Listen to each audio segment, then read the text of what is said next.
The night Abbie Herbert described as the scariest night ever has already etched itself into the private timeline of her family, the kind of memory that changes the temperature of every moment that follows.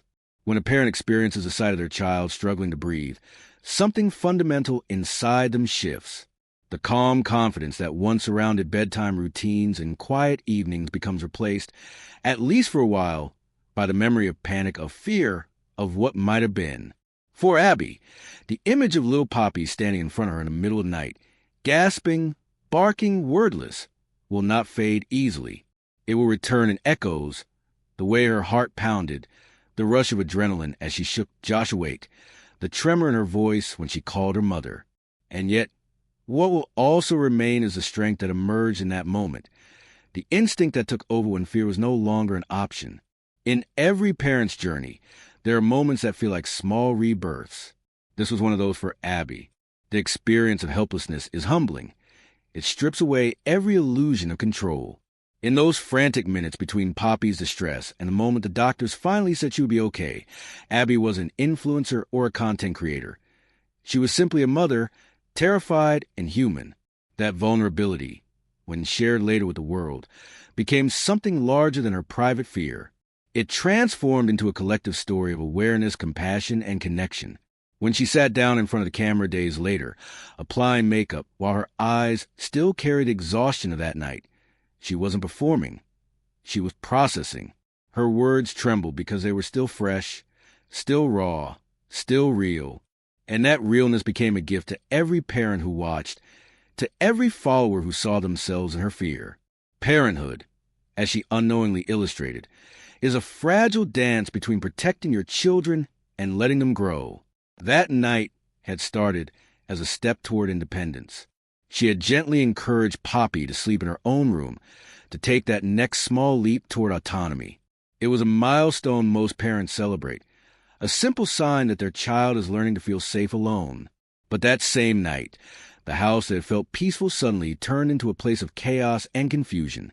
The message that reverberated through Abbie's retelling wasn't one of blame, but of revelation. Even in the safest, most ordinary homes, uncertainty can arrive without warning. The idea that you can plan, predict, and prevent every danger dissolves in the face of moments like these. What remains is instinct, the primal, unhesitating love that drives a parent to act before they even think. In the aftermath of such nights, reflection often feels like both a comfort and a punishment. Parents replay every second, searching for clues, wondering if there was something they missed. Abbie did the same. She questioned her choice to let Poppy sleep in her room that night, wondered if she should have noticed something earlier, if there were signs she didn't see. But in truth, there were none. Croup had slipped into their lives silently, disguised as normalcy. It did not warn, it did not whisper, it just struck. And yet, her openness about that uncertainty, her willingness to admit she didn't know, became one of the most powerful aspects of her story. Because every parent who has ever second-guessed themselves knows that feeling, that weight of guilt that lingers even when logic says it isn't deserved.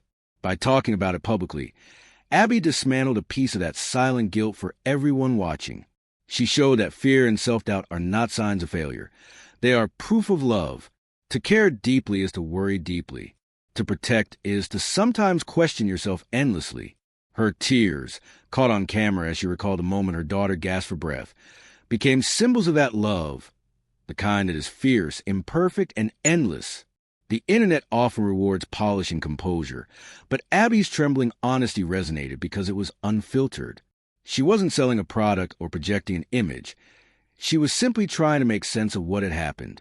In doing so, she reminded millions of followers that vulnerability isn't weakness. It's the heart of what makes us human. That lesson, in many ways, expands beyond parenting. It speaks to the emotional evolution of online storytelling itself. For years, influencer culture has been built on aspiration, beautiful homes, curated family photos, choreographed laughter. But when someone breaks that pattern to show the messy, frightening reality of life, it hits differently. Abbie's video wasn't just another post. It was a moment of digital honesty that restored a sense of humanity to a platform often stripped of it. It wasn't polished lighting or perfect framing that made it powerful. It was a trembling voice, the quiver in her words, the tears she tried and failed to hold back. As the video spread, thousands of comments flooded in.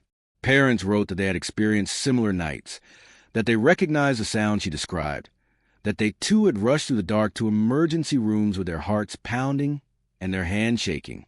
Others admitted they hadn't known what Croup could do and were grateful for the warning. The virtual space that so often divides people suddenly became a place of empathy and shared understanding. In telling her story, Abbie had not only processed her fear, but had transformed it into a tool of awareness, a story that could prepare others for what she had never been warned about. That transformation from fear into purpose is one of the most profound human instincts. It's what turns trauma into strength. When people experience something terrifying and survive it, they often carry responsibility to help others survive it too. Abbie stepped into that role naturally, perhaps without even realizing it. The night that had broken her sense of security became the foundation for something new: awareness, empathy, and community. Her platform, built originally on lifestyle and family content, evolved into something deeper, a space where vulnerability became the core message. And yet, behind all the public empathy and online connection, there remains a private world, one where the Herberts are still parents learning to trust bedtime again. The next time Poppy goes to sleep in her own room, Abbie will probably listen a little longer at the door, hold her breath a few extra seconds before turning off the monitor, maybe check one more time in the night just to be sure. That's what trauma does. It lingers quietly, shaping habits and caution. But over time, the fear softens into gratitude. Gratitude that her daughter is healthy. Gratitude that they reacted in time. Gratitude that their story can help others. That sense of gratitude may be even more poignant now that Abbie and Josh are preparing to welcome their third child. The news of her pregnancy, captured in joyful black and white photo booth strips, feels almost poetic when placed beside the story of that terrifying night. It's a reminder of the duality of life, the coexistence of fear and joy, chaos and calm, fragility and renewal. Parenthood never offers certainty, but always offers purpose. Each scare, each sleepless night, each victory becomes part of a larger narrative, the unending journey of love and resilience. For Abbie, this experience will likely redefine how she approaches motherhood going forward. It may change how she shares her story, how she perceives her role, not just as a parent, but as a storyteller.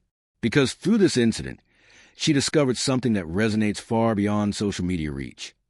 When you share your truth, even when it's messy and painful, you give others permission to face theirs. You remind people that fear is survivable, that panic can give way to peace, that the worst nights can sometimes reveal the best parts of our strength. It's also worth noting the generational dimension of this moment. Abbie called her mother first, not an ambulance, not a friend, but her own mother. That instinct to reach upward, to the person who once held you in their own moments of fear, is one of the most profound human impulses. It ties the story of mothers and daughters together through time. Her mother's calm voice on the other end of the phone, instructing her to go to the ER, was both guidance and comfort. A reminder that no matter how grown we are, the voice of the person who once soothed our own cries can still anchor us. In that call, 3 generations of women were connected. Abbie, her mother, and little Poppy, all bound by the same thread of love, protection, and care. That intergenerational bond gives the story a kind of emotional symmetry. Poppy, someday, will be old enough to hear about this night, not through the lens of fear, but as proof of her mother's devotion. She will know that her parents did everything right, that they acted out of love, that her mother's tears were the sound of someone who cared too deeply to ever stop worrying. And maybe one day, when she becomes a parent herself, she'll understand that love isn't just about joy. It's about surviving the moments that nearly break you and still finding the courage to share them. In a world where digital fame often blurs the lines between performance and reality, Abbie's confession stands as one of those rare, luminous moments where authenticity cuts through the noise. She didn't hide behind a smile or edit out her emotions. She let the world see the mess. And in doing so, she became more than just a familiar face on a feed. She became a symbol of the very thing that unites parents everywhere: unconditional love in the face of fear. That's why her story resonated so deeply. It wasn't because of celebrity or aesthetic. It was because of truth. Every parent who watched her video understood the tremor in her voice. They knew the instinct that drove her to scoop up her child in the dark and rush to the car. They recognized the helplessness of sitting in a hospital waiting room, listening to the sounds of machines and breathing treatments, praying for calm. Her story was their story, told out loud, and as the Herberts look ahead to the arrival of their next child, this experience will likely become part of their family's mythology, the kind of story that gets retold during holidays and quiet nights, not as a tale of terror, but as one of resilience. The night they learned how quickly fear can strike and how strong love can be. The night that reminded them that family isn't just about perfect photos and milestones. It's about standing together in chaos, holding each other through uncertainty, and emerging stronger on the other side. For Abbie, the scariest night ever became a doorway into a deeper understanding of motherhood. It revealed the raw edges of what it means to love without limits, to act on instinct, and to heal through honesty. It showed her audience that even those who seem to have everything together online experience moments of complete collapse behind the screen. And it reminded everyone who watched that parenting isn't a highlight reel. It's a series of unpredictable, breathtaking, terrifying, and miraculous moments stitched together by love. Perhaps the most enduring image from this story isn't the fear itself, but the calm that followed, the moment when the doctors assured her that Poppy would be fine, when the strange noises subsided, and when she finally exhaled after hours of holding her breath. That first deep breath of relief, half sob, half gratitude, is the heartbeat of parenthood. It's the sound of love surviving fear. And so, when we think about Abbie Herbert's story, it's easy to focus on the panic, the hospital, the diagnosis. But what truly matters is what came after, the transformation, the awareness, the willingness to share. Because in a world where so many people hide their pain, Abbie chose to speak it aloud. And in doing so, she turned one family's terrifying night into a story that now lives in thousands of homes, a quiet reminder to every parent watching that love is stronger than fear, that awareness is born from experience, and that even the darkest nights can carry lessons that light the way forward. In the end, that's the beauty of Abbie's story. It began with fear and ended with connection. It started in panic, but concluded in understanding. It took a moment of chaos and transformed it into compassion. And as her family prepares for their newest chapter, the memory of that night will not haunt them. It will ground them. It will remind them that life is precious, unpredictable, and worth cherishing every single day. For Abbie Herbert, what was once the scariest night of her life has now become one of its defining ones. Not because of what almost happened, but because of what she chose to do after. She chose to share. She chose to feel. She chose to turn her fear into light. And that is the kind of story that doesn't just live online. It lives in the hearts of every parent who's ever stayed up listening for their child's breath, grateful for the silence, terrified of the sound, and profoundly aware that love, above all else, is what gets us through the night. Amid her daughter's health crisis, Abbie Herbert recalls the scariest night ever she had experienced as a parent. Abbie Herbert is narrating a terrifying moment as a parent. The influencer, who has 2 kids with her husband Josh, a 4-year-old daughter named Poppy James, and a 2-year-old boy named Jagger, took to social media to open up about a frightening experience she had over the weekend with her daughter Poppy James. According to Abbie's Get Ready With Me video, "We just had the scariest night ever as parents," she started. "I want to share this experience so other parents know that this can happen because I had no idea."